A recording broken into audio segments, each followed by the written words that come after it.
Thank you for joining us. We'll begin with an opening statement from Ole Miss head coach Chris Beard. Just congratulate Iowa State on a really good season. Obviously, both teams are a little bit outmanned. We're missing Mikel Brown. They're missing one of their best players. Really happy for everybody in our program, our organization, to get to this stage here, year two. It's all about the players. Matt and Brake and Jew coming back. All the guys like Barnes to my right that trusted us with a vision. It really hasn't been done recently, but telling these guys what we thought we could do at Ole Miss, they trust us enough to come. So just really excited about the players. All my thoughts right now are on those guys. We came here to win a 4-team tournament, so two down. It takes 6 to win the whole thing. So just told the guys to enjoy this for about a half a day, and then we'll get back to work tomorrow. And we're excited about our next opportunity in the Sweet 16. The basketball game, it's really important to us to try to take care of the ball. Iowa State's one of the best teams in the country on forcing turnovers, 16, 17 a game on average. Our thing is to try to take care of the ball. It was a scary start for us. We had 3 turnovers in the first 4 minutes, but then to play the rest of the game, about 38 minutes of basketball with only 5 turnovers, that was really the difference in the game from our perspective. So, again, really proud of everybody in our organization. We're looking forward to competing next weekend. Thank you, Coach. Questions for the Ole Miss student-athletes, please.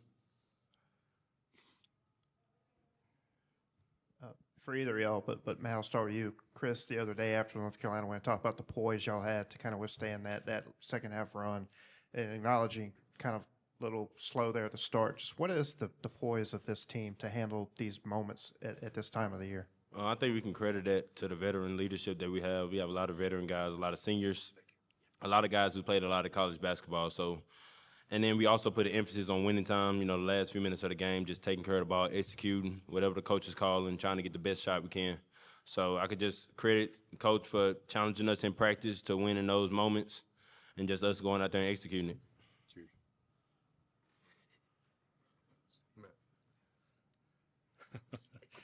Hotty toddy.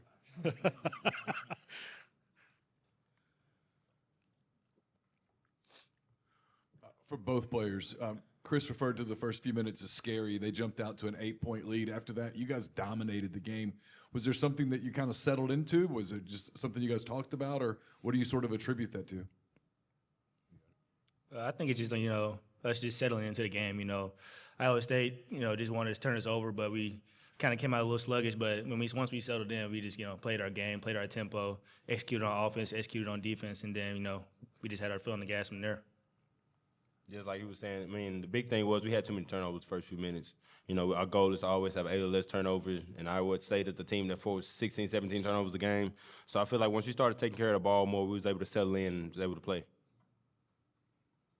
Matt, you've been banged up this year. That's no secret. How meaningful is it for you to keep extending your season with this group of guys when it didn't seem like there was any thought that you'd shut anything down?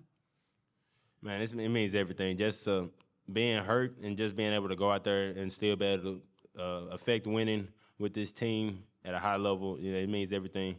I praise God just allowing me to be able to continue to play without further damaging myself. He's a dog. Adam Rittenberg with ESPN. SEC has now broken a record for most teams in the Sweet 16 with 7. Obviously, both teams out of this pod have advanced. What do you guys think about that, and how has this league kind of prepared you guys to make a run in the tournament? Like all year long, where everybody was talking about how dominant the SEC was in the non-conference, and then going into conference play, it was still dominant. Every game, every night was a tough game. So it doesn't surprise me at all, that going into March Madness that we have so many teams in the Sweet 16 because every team in that league is just so good, and the results show. It's just a dogfight every night. Day in and day out. It's 2 games a week. So just on in the tournament you have 1 day prep. Sometimes you have most of the week, just depending on when you're playing. So, just the quick turnarounds, being able to do that in the SEC play, it allows us to be able to do it here in the tournament.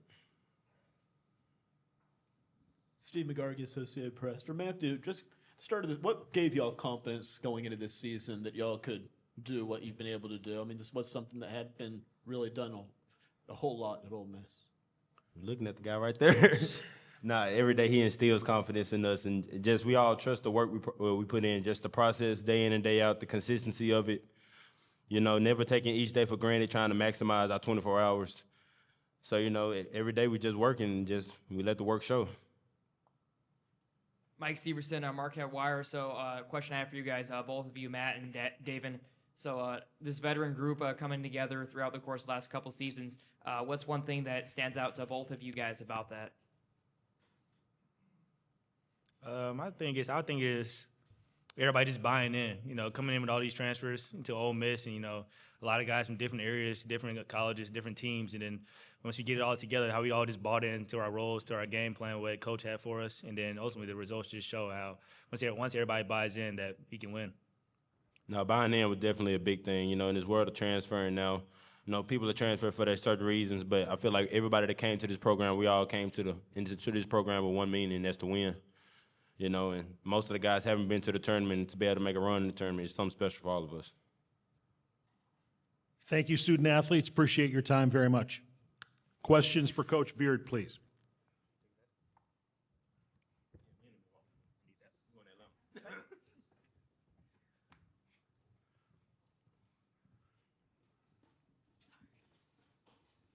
Chris, I was wondering if you might elaborate on what you were talking about earlier when you said the first few minutes were scary, and then after that, you guys just I played some of your best basketball this season.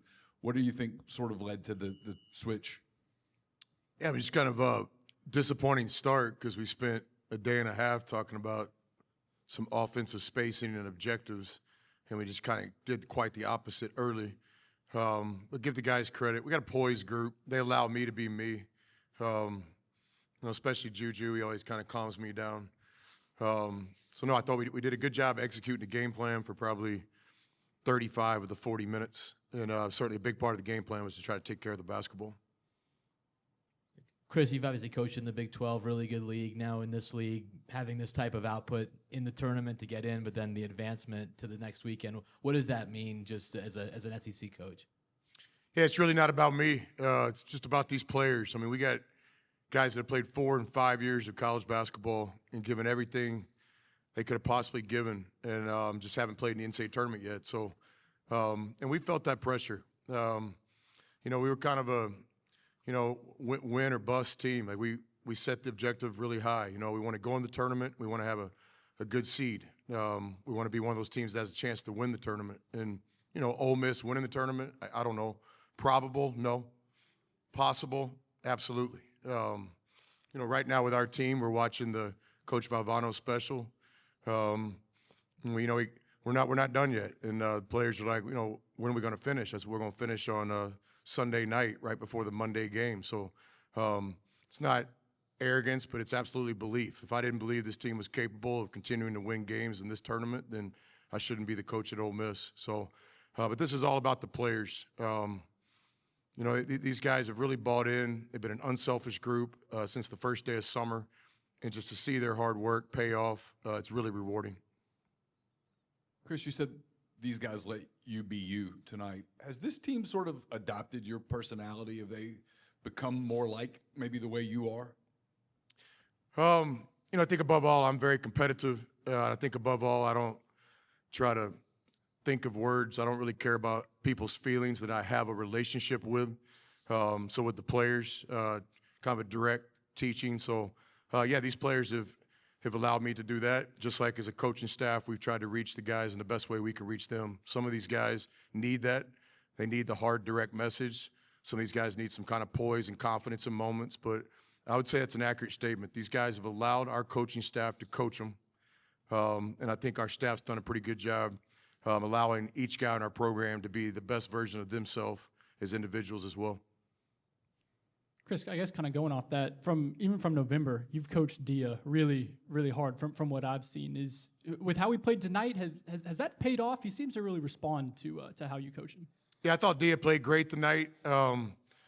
Just a handful of possessions that if he flips those, he plays elite. I'd give him a grade of great, not good. He came to play, did a lot of good things, but to me, there's just such a high ceiling in his game. And our Ole Miss team right now, continuing to play in this tournament, we need Dia's A-plus game. So Dia's a really talented player. We have a relationship. I appreciate him letting me coach him in the best way I know how. I'm proud of him. He's put a lot of work into this, and to see the work pay off now in his third year of college basketball, I'm really happy for Dia. Two more, Steve. Steve McGarry, Associated Press. I'm just wondering, Pedulla, 20-point second straight game. Just what is, with his kind of swagger, confidence, experience, what has his addition meant to this program? Yeah, I thought, the key to the game tonight is we get 5 guys in double-figure scoring. We take care of the basketball, and we are committed to the defensive end for most of the game. You mentioned Sean Pedulla. We have several players on our team that are fearless guys. They all have the courage to take that shot, make that play on defense. One of our challenges this year has been, when this journey started, making sure that each individual player could be the best version of themselves, but also let's work this as a team. So we spent some time this summer watching the USA Basketball documentary, trying to demonstrate how their team was a bunch of talented guys that came together with one purpose. Our team's a bunch of talented guys that come together with one purpose. Certainly not saying that we're USA Basketball talented, but there's a lot of parallels. And I think that's one of the stories of our team, is all these guys, they kind of check their egos at the door when they arrived at Oxford, and they're really playing for each other. Last one. Yeah, Coach, Dia told me that, you sold winning more than anyone else who recruited him in the portal, and that was how every conversation was Final Fours and national championships. And I guess, to go back in the locker room and see those guys after selling that and being able to say that the vision you shared was correct, how does that make you feel? It makes me feel great, because those are the stories that'll come later in life when we're having a reunion and hanging out and seeing each other as life goes on. We'll remember some of the bold statements that were made by players and coaches, and to see some of those things come to reality is cool. But I didn't shed my words with this team. The very first team meeting we had, we were talking about winning at the highest level, not making a tournament, but trying to be one of those teams that has a pathway to win a tournament. So, my thing about winning is, if there's a scoreboard, what is it, Margo? The scoreboard?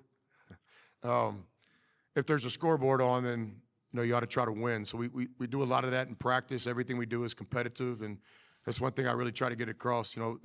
Especially portal recruiting really is like speed dating, and you get 5 minutes on the first phone call, 10 minutes on the first Zoom, 30 minutes on the first meeting, and you're trying to make an impression on that player. So the one thing that we talk about a lot is, hey, come to Ole Miss and help us win. And we define winning off the court, winning in the classroom, and certainly winning in the NCAA tournament. So now it's rewarding to see some of the things we talked about, come to reality. Coach, thank you. Congratulations. Thanks. We'll have Iowa State in a moment.